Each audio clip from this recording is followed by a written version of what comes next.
Bismillahirrahmanirrahim. Assalamualaikum warahmatullahi wabarakatuh. Bismillahirrahmanirrahim. Alhamdulillah. Alhamdulillahilladzi hadana lihadza wa ma kunna linahtadiya laula an hadanallah. Asyhadu an la ilaha illallah wahdahu la syarika lah.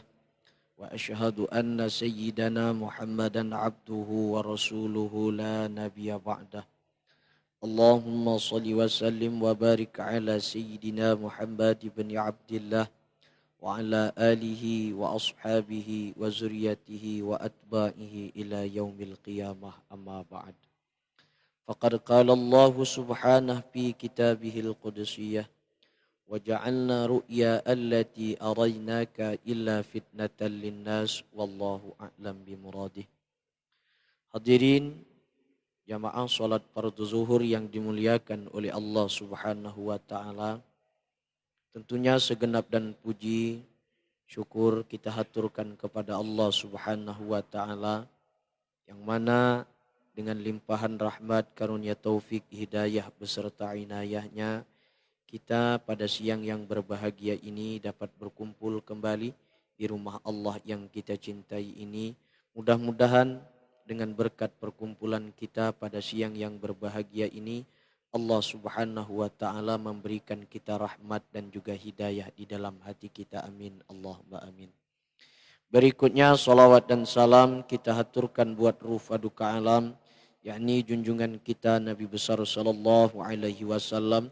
Dengan bersama-sama kita mengucapkan kalimat Allahumma salli ala Sayyidina Muhammad wa ala ali Sayyidina Muhammad. Mudah-mudahan dengan berkat kita bersalawat kepada beliau, kita mendapatkan syafaat beliau. Amin ya Allah ya Rabbal Alamin. Hadirin jamaah salat fardu zuhur yang dimuliakan oleh Allah Subhanahu wa ta'ala. Allah memberikan kita waktu dalam sehari semalam itu ada 3 waktu. Yang pertama ada waktu yang telah lalu. Katanya waktu yang sudah berlalu, waktu masa lampau. Ada juga waktu yang sekarang ini suka disebut juga dengan waktu kenyataan. Ada pula waktu yang akan datang disebut dengan waktu harapan, waktu cita-cita dan waktu akan datang. Nah hadirin yang dimuliakan oleh Allah Subhanahu wa ta'ala, waktu yang telah berlalu itu kita jadikan cerminan.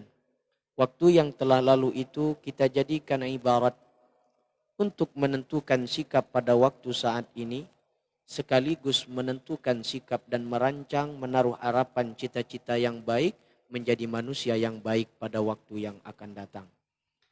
Jadi apapun waktu yang telah berlalu yang sudah kita alami, baik kita dalam keadaan keburukan pada waktu yang lalu itu, kita orang yang jahil, kita orang yang ahli maksiat, kita orang yang lupa dengan Allah Ta'ala, atau kita pada waktu yang telah lalu itu orang yang berbuat taat kepada Allah, ahli ibadah kepada Allah, baik waktu yang kita lakukan pada waktu masa lalu itu baikkah yang kita kerjakan, burukkah yang kita lakukan, kita jadikan cerminan untuk menentukan sikap pada waktu saat ini menjadi orang yang baik, sekaligus menentukan sikap menaruh harapan pada waktu yang akan datang menjadi hamba yang baik.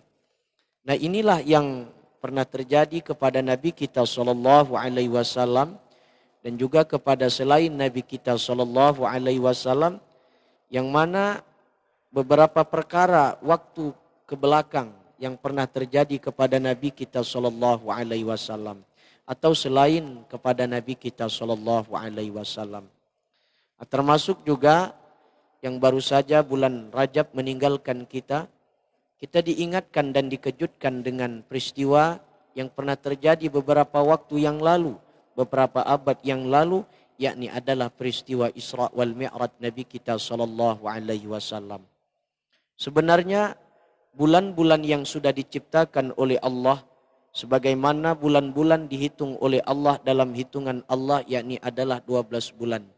Di dalam 12 bulan itu mengejutkan kepada kita untuk menjadi hamba yang sabar di dalam 12 bulan tersebut.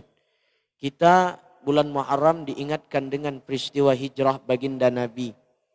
Dengan bulan Maulid kita diingatkan dengan peristiwa kelahiran Nabi. Dengan bulan Rajab kita diingatkan dengan perjalanan Isra wal Mi'rajnya Nabi. Bulan Sya'ban kita diingatkan dengan istilah nisfu Sya'ban sekaligus mukjizat Nabi membelah bulan pada bulan Sya'ban. Dan kemudian bulan Ramadan kita diingatkan dengan peristiwa nuzulul Quran. Kemudian bulan Syawal kita diingatkan dengan istilah Idul Fitri. Bulan Zulhijjah kita diingatkan dengan hari raya kurban atau memotong hewan kurban. Jadi setiap bulan itu Allah Subhanahu wa taala telah mengingatkan kita agar supaya kita ini menjadi hamba yang baik, hamba yang islah, hamba yang dapat berbuat baik. Tapi kadang-kadang manusia itu dibagi menjadi dua. Ada manusia yang saleh. Manusia yang saleh ini manusia semua dicintai oleh kalangan manusia. Kalau kita saleh Pak, kita ini dicintai oleh tiap banyak orang. Tapi kalau kita menjadi orang yang muslih, menegakkan kebaikan, melaksanakan kebaikan, menegakkan syiar, itu sedikit dicintai oleh manusia. Jadi kalau kita ingin menjadi orang yang muslih, menegakkan kebaikan, itu akan beresiko tinggi, tidak sedikit di kalangan masyarakat, di kalangan umat, walau itu adalah umat Rasulullah, dan tidak sedikit juga mereka yang membenci kita. Tapi kalau untuk jalan aman, kita ambil menjadi orang yang soleh, kita aman. Orang yang soleh, walaupun di sekeliling kita ada maksiat, walaupun di sekeliling kita ada yang tidak sesuai dengan undang-undang Allah, kita biarkan kita orang yang soleh, yang penting urusan kita dengan Allah. Tapi bila kita ini menjadi orang yang muslih, menjadi orang yang menegakkan kebaikan, ada maksiat kita tegur, umpamanya ada sesuatu yang tidak sesuai dengan peraturan Allah kita ingatkan, tidak sedikit kita ini orang yang menegakkan kebaikan dibenci oleh mereka. Jadi resiko besar kalau kita ini menjadi orang yang muslih, maka resiko besar kita akan dibenci daripada manusia, walau itu adalah dari umat Rasulullah sallallahu alaihi wasallam. Nah, hadirin yang dimuliakan oleh Allah Subhanahu wa taala, bulan Rajab baru saja pergi meninggalkan kita beberapa hari yang lalu. Apakah peristiwa yang dapat kita ambil dari momentum bulan Rajab yang diadakan oleh segenap manusia yang muslim di kalangan belahan penjuru dunia ini, semuanya memperingati hari di mana diperjalankan Rasulullah sallallahu alaihi wasallam. Momen apakah yang paling penting yang kita ambil daripada Isra wal Mi'raj itu? Minimal 3 yang kita ambil. Yang pertama, ujar Allah dalam Quran, minal masjidil haram ilal masjidil aqsa. Allah Ta'ala dalam ayat ini tidak menyebutkan dari tanah Mekah ke Palestina, tidak. Tapi Allah menggunakan masjidil haram ilal masjidil aqsa. Di dalam kitab tafsir Marah Labid, yang dimaksud dengan masjid di situ apa? Makanul ibadah wa makanu taqarrub ilallah wa makanu yad'u ilallah. Yang dimaksud dengan masjid di situ adalah ibadah. Artinya dalam peristiwa Isra wal Mi'raj, momentum yang kita ambil, hikmah yang kita ambil diantaranya adalah jangan tinggalkan ibadah. Jangan tinggalkan ibadah. Sehebat apapun karir yang kita sandang, setinggi apapun pangkat yang kita miliki, jangan tinggalkan ibadah. Bila kita mengerti dan kita sudah meresapi bahwa kita ini adalah orang yang ahli ibadah, maka kita akan loyal agama ini dan juga jiwa raga kita gunakan untuk ibadah. Kalau kita mengerti dan kita sudah melaksanakan ibadah, kita akan loyal. Semua yang kita perhatikan, semua yang kita lihat, semua yang kita rasakan terhadap agama ini, kita jadikan ibadah. Kita punya harta, kita gunakan untuk ibadah. Kita punya anak, kita gunakan untuk ibadah. Kita punya pangkat dan jabatan, kita jadikan sarana untuk ibadah kepada Allah Subhanahu wa ta'ala. Nah, itu salah satu momen atau hikmah daripada peringatan Isra wal Mi'raj yang sering kita adakan di setiap masjid ataupun musalla. Jangan tinggalkan ibadah. Kemudian yang kedua, momen yang penting daripada Isra wal Mi'raj itu adalah bi'abdihi, yakni adalah merasa bahwa diri kita ini adalah hamba. Sudah beberapa kali kita sampaikan dan sudah kita dengarkan bersama Manusia silakan memiliki sifat manusia, tapi rasa kita tetap adalah rasa hamba.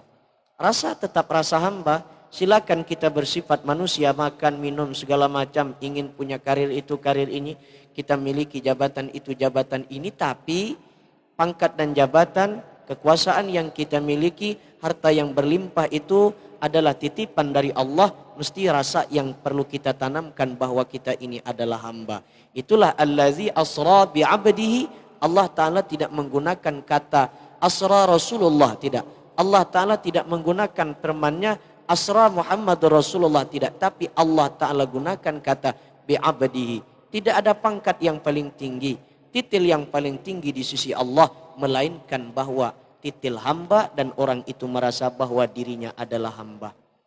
Kemudian yang terakhir, daripada peristiwa Isra wal Mi'raj, momen atau hikmah yang dapat kita ambil, minal masjidil haram ilal masjidil aqsa. Artinya apa? Dua simbol yang tidak pernah terpunah di atas dunia ini, yakni adalah masjid. Penting kita di dalam peristiwa Isra wal Mi'raj itu kita perhatikan masjid. Kita perhatikan masjid.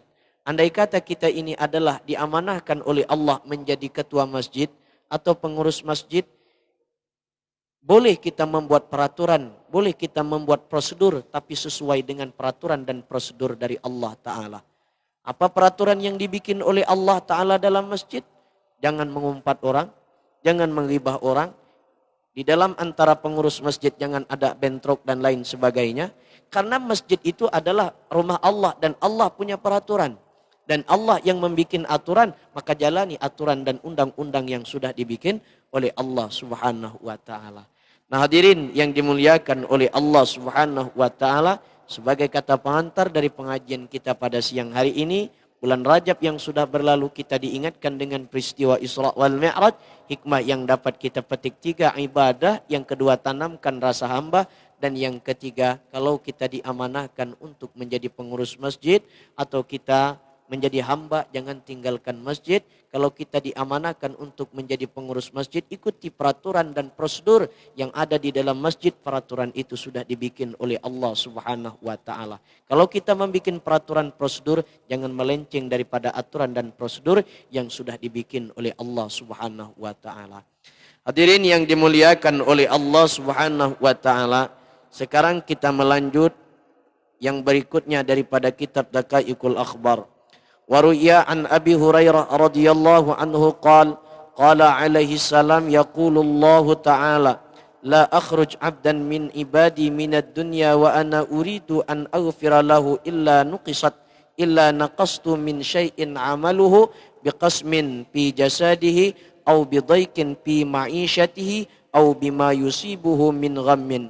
Fa in baqiya alaihi min sayiatihi syai'un syuddidat alaihi indal maut hatta yulqiyani wala sayiata alaihi wa izzati wa jalali la akhruj abdan min ibadi wa ana uridu an ala aghfiralah. Diriwayatkan dari Abu Hurairah radhiyallahu ta'ala an, bahwasanya Nabi kita sallallahu alaihi wasallam bersabda. Ini hadis kursi ini.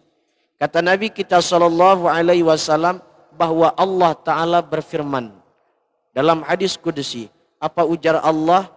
Tidaklah aku keluarkan seorang hamba daripada hambaku, daripada dunia ini, dan aku menginginkan bahwa dia itu terampun daripada dosa, melainkan amal-amal keburukan yang dia lakukan itu, melainkan amal-amal keburukan yang dia kerjakan itu, Allah Ta'ala beri kifarat dengan sakit pada jasadnya, atau kesempitan hidup pada kehidupannya, atau musibah yang diberikan pada dirinya. Maksudnya adalah begini. Seorang hamba yang Allah Ta'ala ingin mengampuni hamba itu daripada dosanya, yang Allah Ta'ala ingin memberikan ampunan daripada dosanya, ketika hamba itu keluar daripada dunia ini, maknanya ketika dia meninggal dunia, dosanya itu sudah diampuni oleh Allah. Maka Allah Subhanahu wa Ta'ala memberikan kehidupan yang sempit. Allah Ta'ala jadikan anggota tubuhnya itu penuh dengan penyakit. Allah beri dia itu cobaan yang tidak ada selesai-selesainya. Maksudnya kesempitan di dalam hidup, bala yang menimpa dirinya, dan juga jasad yang penuh dengan penyakit, itu merupakan salah satu Allah Ta'ala bentuk memberi pengampunan terhadap hamba itu. Jadi bila mana kita nih mendapatkan kesulitan hidup, mendapatkan kesempitan hidup, badan penuh dengan penyakit, penyakit itu, penyakit ini, segala macamnya, kita berbaik sangka kepada Allah. Apa bentuk baik sangka kita kepada Allah? Mungkin barangkali Allah Subhanahu wa Ta'ala mengampuni aku, ini caranya. Dan ini adalah merupakan kifarat dari dosaku. Mungkin barangkali yang telah lalu itu aku pernah melakukan dosa. Sekarang kifarat penebus daripada dosa itu, Allah Ta'ala beri kesempitan hidup. Allah Ta'ala beri penyakit. Allah Ta'ala beri penyakit. Agar supaya di akhirat nanti kita menghadap Allah Ta'ala tidak ada dosa. Mungkin ini yang dikehendaki oleh Allah Ta'ala terhadap aku. Fa in baqiya alaihi min sayiatihi syai'un, dan andai kata masih ada dosa pada diri kita ini, dan tidak sedikit Allah Ta'ala ampun dosa kita itu, Allah Ta'ala ampun dosa kita itu, Allah Ta'ala tebus dosa kita itu dengan berupa Allah Ta'ala sulitkan ketika kita sakratul maut. Jadi kalau kita melihat orang sakratul maut susah ya, kalau kita melihat orang sakratul maut itu agak sulit, jangan kita bersuuzan, oh bahwa orang ini meninggal dalam keadaan su'ul khatimah. Belum tentu.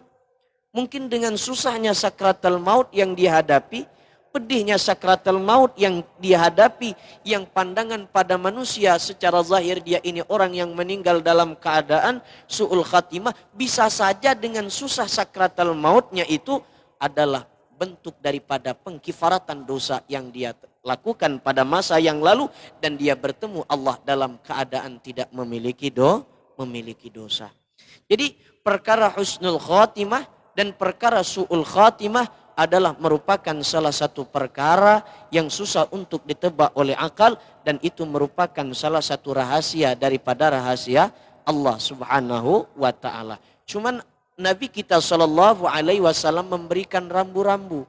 Rasulullah memberikan ciri-ciri. Kalau ini tanda orang husnul khatimah. Kalau ini tanda daripada orang husnul khatimah. Nah tandanya itu insya Allah akan kita lanjut pada minggu yang akan datang. Kesimpulannya bahwasanya bila mana Allah Ta'ala itu menghendaki dari seorang hamba itu terampuni daripada dosanya, Allah Ta'ala ampunkan dosanya itu, tandanya Allah Ta'ala sempitkan hidupnya, dan kemudian Allah Ta'ala berikan musibah pada dirinya, dan kemudian Allah Ta'ala susahkan ia dalam sakratul mautnya. Itu salah satu tanda agar supaya kita berbaik sangka kepada Allah Subhanahu wa Ta'ala. Jangan kita katakan kesempitan hidup, kemudian ketidak ada kelancaran dalam urusan kita, lalu kita berburuk sangka kepada Allah bahwa Allah Ta'ala tidak cinta dan tidak sayang lagi kepada kita. Tidak.